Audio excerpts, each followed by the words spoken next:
everyone. So welcome to the Beauty Trends and Innovations panel with today's top beauty buyers. I'm Larissa Jensen, and I am Vice President and Beauty Industry Advisor at Circana, which is formerly the NPD Group and IRI. So these past few years have been very interesting in retail. So when we look at other industries in general merchandise and the CPG industries, beauty is the only industry among all of them that is growing in units. So it is a very important thing to think about when you consider that the consumer is under a lot of pressures. There's economic uncertainty, there's inflation, and yet beauty persists. And honestly, brick and mortar specifically is a key driver of growth across both the mass and prestige markets. So our panel today consists of retail and brand leaders that are going to share the beauty trends that they're seeing and where consumers are focusing their attention. With that, I'm going to hand it over actually to the panel, and we'll go in order, to introduce themselves and ask them to share one key beauty trend that they are watching today. Hi, everybody. Happy to be here. I'm Emma D. I'm the head of merchandising strategy at Blue Mercury. I oversee, in partnership with our lead merchants, our assortment strategy, and I work on a lot of the programs that offer brands the opportunity to partner with us. And one of those areas that I'm sure we'll get into today is spa. And because of spa, one of the trends that I'm watching really closely is at-home skincare devices and facial tools. Hi, I'm David Klar from Klar & Co. We're a brand incubator, manufacturer, and developer of beauty brands, all in clean, natural, vegan, cruelty-free. We have 20 brands under management and a facility in Korea, near the North Korean border, because the real estate's cheaper. And we also have about 30,000 retail doors that we supply to in the US and internationally. Hi everyone, Jaclyn Diamond. I am a beauty buyer at Macy's. I am responsible for covering hair care, skincare, and makeup. One trend that I am really focused on now is the return to the expert. There's so much information out there and so many people out there offering their opinion, but I really think it's going to come down to that genuine story, that passion, good product, and people really standing for why they are in the space and what they're there for. Hi, I'm Katie Echevarria Rosen Kitchens. I am one of the founders of FabFitFun. We are probably best known for our subscription boxes. These days, I oversee all of our merchandising and partnerships. And one of the trends that I continue to be excited about is the intersection of beauty and wellness. So really beauty from the inside out, and how conscious we are about everything that we put inside and on our bodies. Awesome, yes. I forgot the trend. Go ahead. The trend that we are focused on right now it's called barrier care. It's all about the microbiome, but also about germ-fighting skincare and having skincare and wellness come together more closely. We have a brand called Fortify that mixes skincare, traditional anti-aging, with actually cleaning your face as you have your products on your face. I love the new technologies that are always happening in beauty. Okay, so Jaclyn, we're going to start with you. So it's obvious that we have a consumer that is really dedicated to beauty. What do you attribute beauty's success to, and how has Macy's tapped into that success? Absolutely. So I attribute beauty's success to really YouTube, only from even 10, 15 years ago all the way up to today, on how beauty's really occupying our feeds and also become a part of people's everyday routine that they're really putting on display. The way that Macy's has really tapped into this is by being open for such a long-standing retailer to adding new brands and categories to keep ourselves relevant. We are a department store, so you can shop everything from from your men's basics to your hair care product now. We recently launched the hair business, and we're continuing to iterate and innovate on what the categories and brands that we carry and what they stand for. David, so in the past, indie brands didn't really have a lot of opportunity to distribute broadly, but recently there's more opportunity for them.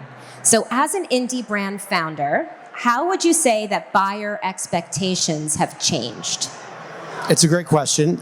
When I first started in the industry almost 20 years ago, I started as a co-founder of a brand called Yes2. And Yes2 was an innovator in bringing natural, organic to the masses. And what was interesting then is the first question you got from the retailers was, how are you going to support this? How many millions do you have in your war chest?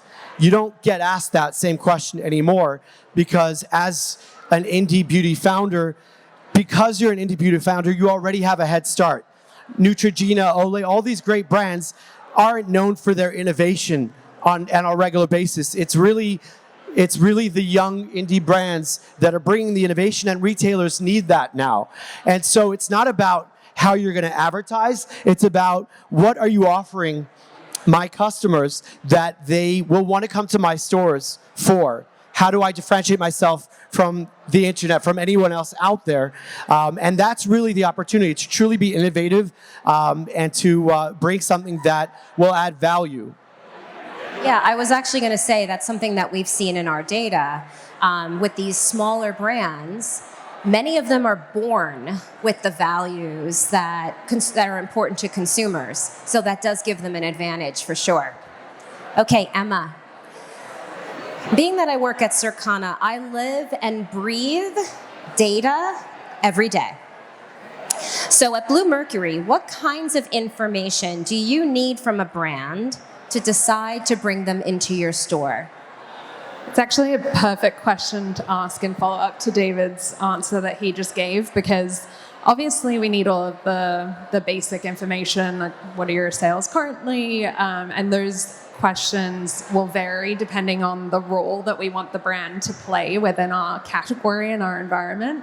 But first and foremost, we are looking for a brand to have an established hero, whether that be from a proven sales result perspective or just interest from consumers.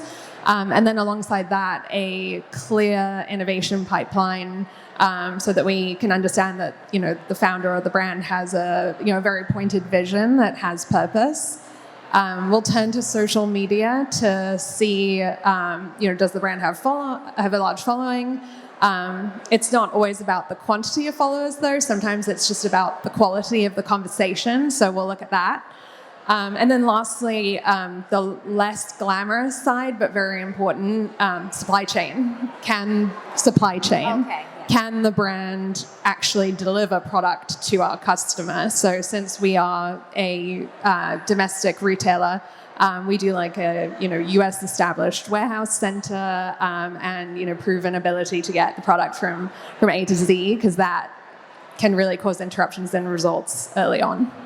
Talk a little bit more about that, what you mentioned earlier, the hole that you want that brand to play into. So how do you identify within Blue Mercury where you're do you reach out to brands, or is it based on when the brand comes to you, you figure out where they would fit?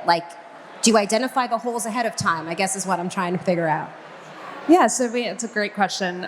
So part of my role is working with the individual category merchants to make sure that there's a holistic perspective on our assortment. So we do have a really clear mix of different types of brands that fill different roles within our portfolio. So, industry authority brands mixed with more niche brands that have a very specific point of view, like David was speaking to those indie beauty brands. We do have our eyes on certain white space that we're trying to fill. And to answer your specific question about how brands come to us, it is a mix of us scouting brands and reaching out, and then brands coming to us through our submissions process or through referrals from colleagues. Excellent. Katie, So your business model is actually very different from other retailers on this panel. It's also bucking the trend because we've seen some subscription services actually have struggled, while FabFitFun seems to be accelerating. So how do you put boxes together, and what do brands need to do to be a part of FabFitFun? Okay. So a two-part question, which I like. So why we have survived over the last 10 years, I think it's a combination of a few things. One, Jaclyn spoke to this, but certainly there is variety. In addition to beauty, we have fashion, fitness, home, and tech to really look at our member holistically. Two, maybe most importantly, it really is value, and that's driven through both curation and discount. So we're not the everything store. We really are searching the globe to find the world's best products, and then the discount being that we guarantee they're at the world's best prices. Three, customization. So in addition to just finding a great assortment of products, we've spent millions of dollars investing in customization so that members can now not just get great products, but actually choose the exact right product for them. Four is about adaptability. I would say, you have to continue to innovate. Members asked us to be able to engage with us more frequently. So in addition to the boxes, now we have members-only sales that equate to about half of our revenue. And I would say last, it really is the storytelling piece. As the consumer has evolved, they're not just interested in a price tag or a brand name. They want the founder story. They want to know about ingredients. They want, to know how to use a product. So I think that's been really important. In terms of how we curate the boxes, it's a pretty long job. We start about 9 to 12 months in advance, where we have an amazing strategy team who's putting together trends that we want to include, ingredients that we want to see, brands and products that we're really excited by, and that then goes out into the hands of the buyers to find great products. That then comes back to our team, where we do a ton of testing to make sure that things look good, feel good, and work the way they should. There's also a big operational sort of piece to it as well, to make sure that brands can deliver as needed. We also do a ton of consumer insights. So we know the Q score of every brand, and we have a forecasted rating of every product before it makes it into the box. And then it's a little bit like a puzzle, where we're putting together different products to make sure that we have the big names that our members know and love, as well as all of the indie, niche, and up-and-coming brands to create that discovery and delight each season. Tell me a little bit more about, you mentioned the world's best products. How do you determine what is a great product? So that's where the testing is really important. So in addition to our merch team, we have an amazing ops and QA team who is constantly testing these products to make sure that they actually work, right? And it is a very extensive process, and we make sure that it works on different kinds of skin tones, skin types, and for us, it's also making sure that we have different products that really represent all of the different women in our membership, because we have members that are 16 all the way up to 65 plus, and different products are going to work better for different kinds of women.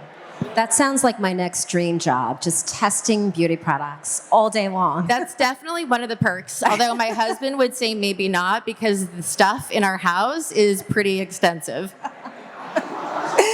Okay, David. Natural ingredients are an incredibly strong driver in skincare. And you were arguably one of the first brands to bring that out there. And you can argue also that the natural boom that we saw in the mid-2000s, like 2017 and so, gave birth to clean in many ways. In the past, though, clean has really been a prestige beauty trend. So what can you tell us about the future of clean and creating brands that make clean beauty more accessible? And this to me sounds like taking the yes to concept of making natural more accessible.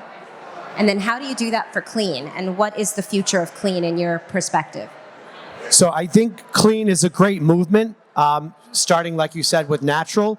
The idea that you should be transparent about what's in the products you use, and as the brands, you have to be transparent about what you have in there, and they have to be things that are not harmful and they're good. So I think it's a great movement in general. I also think it's great to bring things to the masses that were only accessible in high-end retailers, in boutiques, Blue Mercury, for example, and to bring versions of that to people who maybe can't afford that as an everyday, skincare regimen. The thing about clean is it's really anything new that's innovative. Everybody jumps on and, oh, I'm clean. Well, how clean are you? I'm cleaner. I shower 5 times a day. It's really about understanding what the customer wants and making sure that you're not saying the same thing to buyers like these that everybody else that's knocking on their door is saying. So clean for us, we have 22 brands right now, and we add brands every year. We don't ever use clean as a selling point. It's a given. Our brands are clean, cruelty-free, sustainably focused. That's not a selling point. Every single brand of ours has that as a starting point. So what's new and special? Well, we're focused on probiotics. We're focused on, not just the clean side of it. We're focused on what this will do for you beyond that. Okay, it's not going to harm you, but I don't just want to buy a product that's not going to harm me. I want to do something. Okay, it's protecting my face from germs, which gets ingested into the body. That's a really innovative way of looking at skincare and wellness. So you have to make sure that you're not getting stuck with the buzzwords and you're always moving forward. So that's just one thing about it. The other thing about clean beauty is people think that everything with chemicals is bad and everything that's natural is good. Jackie always likes to use the example of water. Too much water's a chemical. Too much water is not good, but water is very essential to all of us. It's a base for most skincare products as well. So everything in moderation. And the other thing about clean beauty is there's a lot of different standards that you'll find. And, we use Whole Food standards. And every 6 months, they issue another standard. And our Korean lab is like, guys, we don't agree with what's going on here. Like, we'll go with it, but we don't agree with the U.S. culture of bad. You have to really be smart and say what's truly good, what's truly bad. And there's no one authority. Right. So you kind of have to understand who your customer is and give them what they need, and not a clean standard that might be what a Whole Foods shopper, who you're servicing and which retailers you're servicing. Right. You hit on so many great points and so many things that I think about as well. Like we were saying before, clean as a cost of entry. That's just part of a new brand today, right? You kind of enter it that way. But I think you also hit on something that I think is a bigger, broader industry issue, in that there is no standard on what clean is. And it's sort of like what natural was initially for consumers. It can be confusing. And I imagine it could be confusing as a buyer too, as you're trying to fill different needs of your product assortments. So definitely a long path ahead, but a promising one for clean. Okay, Emma. So there's been a lot of buzz in the spa industry with new technologies, and you mentioned spa earlier as something that you're watching. So talk to us a little bit about Blue Mercury and the spa, and what kinds of products and services are grabbing your attention right now in that space? Great question. So we've had spa as a part of our concept since the inception of the brand, and we are piloting a new concept in the fall, but not quite ready to share the details about that. So I'll speak to the industry in general. First, one of the things that's really exciting us about spa is the mix of the evolution of express services, but also the evolution of more luxury format services. So that's really catering to people that are looking for, they don't have a lot of time, they're looking for the benefits in 10 minutes, 30 minutes, they can get that. But there's also sort of in parallel the development of more luxury services that are longer length, and people can come and experience multiple different tools, multiple different techniques, and really understand how to build their home care routine from there. Bringing me to the second point, which is personalization. We really like that there's not a one size fits all. We aren't a one size fits all. We all have different skincare needs, our own skin changes, day to day, week to week, our needs, and those can be met through different types of services and different types of tools available. And then lastly, what's really exciting is what you can get from your benefits of in-salon treatment, and then in particular from a retailer standpoint, those home care tools and home care products that can help to extend the benefits between treatments when you're at home. Okay, that's another dream job of testing out the different treatments. A huge perk, yeah. I volunteer. Okay. Jaclyn, so Macy's is a leading retailer with a strong heritage in beauty. So as a large retailer, what kinds of programs do you have in place, whether it's online, in store, to remain a leader? And you referenced this before with newer, more independent brands. There are many different ways to do business with Macy's. We actually have one of the industry's longest standing incubator programs called the Workshop at Macy's, which we have our winner actually sitting in the front row right here today. Congratulations to Cardone. So our incubation program called the Workshop at Macy's is a program, we call it our own version of a retail boot camp, and it is to help brands and emerging brand founders from underrepresented communities come and learn in how to do big business retail. We also recently launched our curated invite-only marketplace, where we're able to really extend our aisle on our website to test different new brands and categories that we might not have historically been able to do business with. We have our story curation, which is focused on gifting. You have your own business model where we manage the day in and day out business. And then we also have dropship opportunities. So there's many different ways to partner with us. All of them have really amazing benefits to get access to our large customer base and really be able to platform yourself and tell your story. Wow, that's great. Katie, so what are the advantages? We've got a lot of indie brands here, right? So what are the advantages for a brand to partner with a subscription like FabFitFun over the traditional retail route? So hopefully there are a few. I would say that, for us, we look at FabFitFun as a marketing platform for the brands we work with.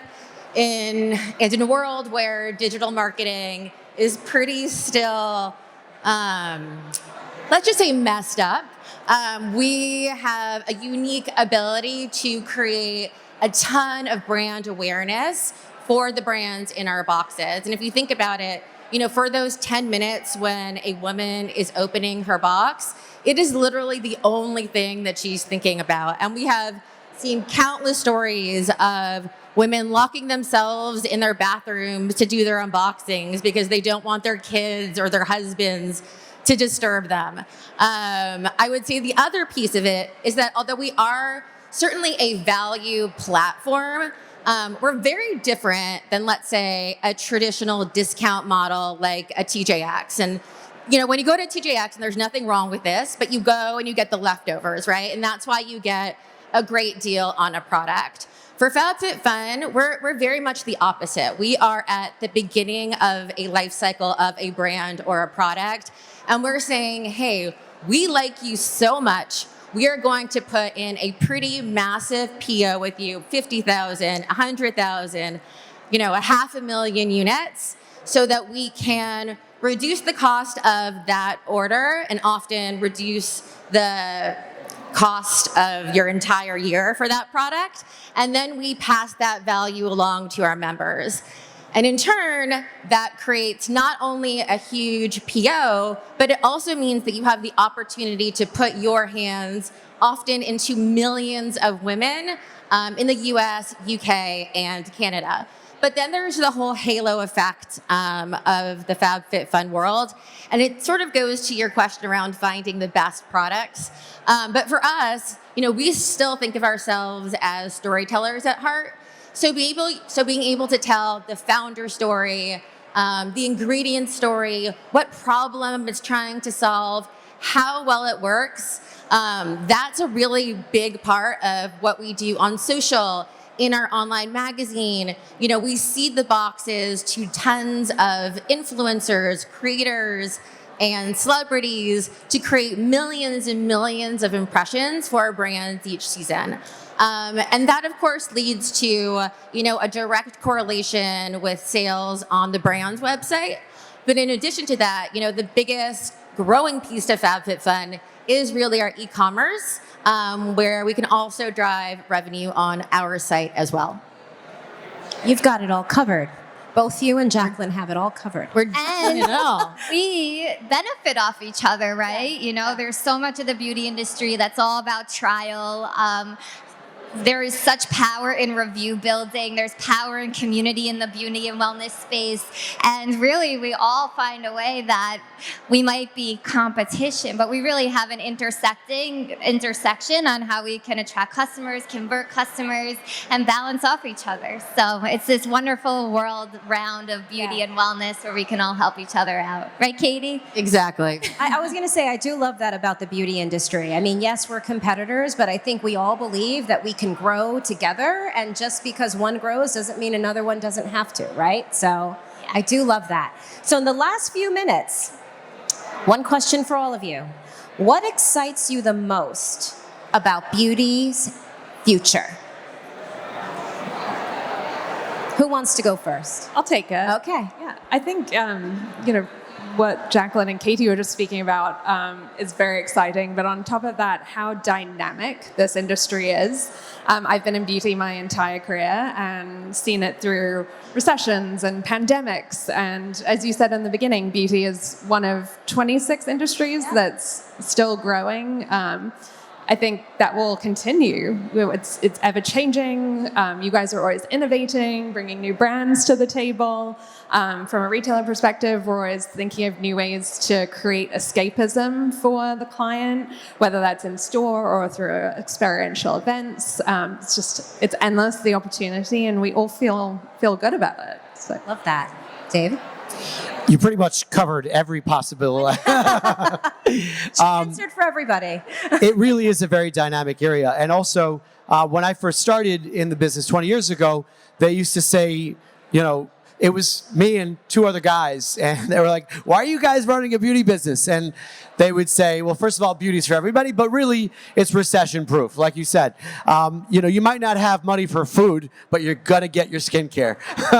So, and case in point, I worked through the 2008 financial crisis, and that's when Yes2 actually took off. Right, at Walgreens first, then Target, and it was a great lesson in if you give value within beauty, especially. And value doesn't mean cheap. Value could mean value at Blue Mercury. It could be value at Macy's or extreme value in the case of FabFitFun. I mean, we also supply to Macy's Backstage and TJX. We have divisions of our business that supply value that means something very different. We supply to Nordstrom, but value at Nordstrom. So really, beauty gives you so much opportunity to show value to customers in many different ways. And now during COVID, when many things like fashion was at a standstill, luggage was at a standstill, the open to buy that the retailers call their budget to purchase product was reallocated from many other areas of the store to beauty. And so we managed to grow in leaps and bounds when other people were at a standstill. Very unique position to be in. So it's encouraging for anybody who's starting out in beauty. You pick the right space. And it's, like you said before, Katie, it's about wellness as well. So to be in a position where you can actually add value to people in the way they look and feel and in their health, it's a pretty cool place to be. Okay, guys, we have 30 seconds. So 10 seconds each, one-word answers. Fast. What excites me about the beauty industry is the people piece. There are such incredible people that this industry has given a voice to, and really the community that's been built around amazing products, amazing founders, many of which are in the room today, and really the feel-good piece of what I get up every day and do and offer to our customer. And I would just add, it's not just about looking good, it's really about feeling good and the openness to conversations that we might not have been able to have before. So we have, menopause beauty, products that are meant for women not only of a certain age, but are going through certain life changes. There's just been so much in these categories, like the period category, sexual wellness, things that we used to think were really taboo are now, conversations that we're excited and open to have. And I think if we can help, continue to push that forward so we have that feel-good piece, I think we all win. We definitely all win. There is a lot of opportunity in beauty, so it's a great time to be in this industry. Thank you, guys. Thanks, everyone. Thank you.